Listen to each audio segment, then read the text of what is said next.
Connais-tu le mètre?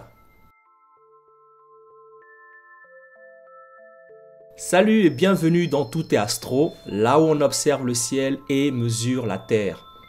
Si tu as déjà vu les épisodes précédents, alors tu es certainement devenu incollable sur le 1000 américain, le 1000 international et le 1000 marin.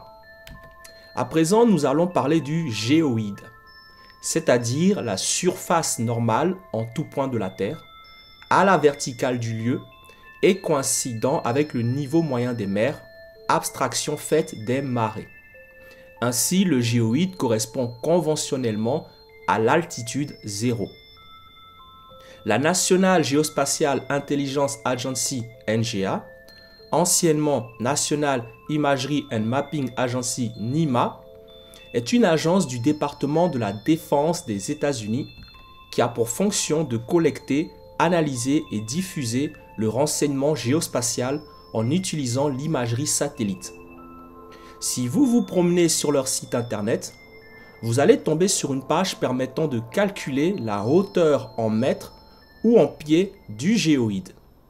Et ici, il s'agit du modèle gravitationnel de la Terre de 1996, élaboré avec le Centre de vol spatial Goddard de la NASA pour la recherche scientifique.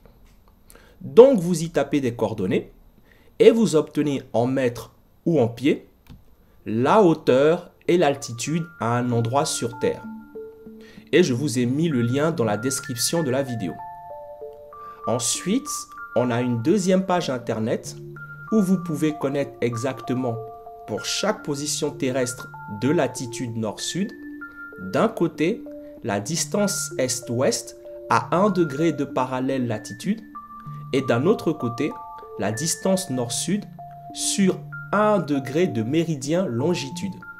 Et j'insiste bien sur la différence entre à 1 degré et sur 1 degré.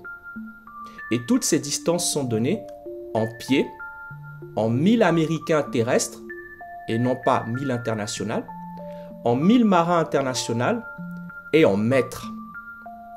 Dans cette vidéo, on va donc parler du méridien et de la longitude. Et on verra ensuite le parallèle et la latitude dans la vidéo suivante.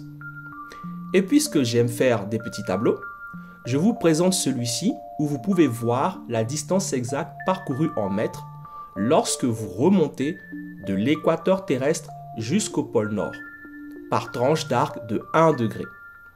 Et la première chose qui nous saute aux yeux, c'est que ce n'est jamais la même distance à chaque fois. Plus vous vous rapprochez des pôles Nord ou Sud, et plus ces distances augmentent, alors qu'il s'agit toujours d'un angle d'1 degré. Pourquoi? Parce que la Terre n'est pas une sphère, mais un géoïde, avec un taux d'aplatissement au pôle de 0,003353. Et si à la toute fin, vous faites la somme de toutes ces distances sur 90 degrés, vous obtenez 10 1401 mètres.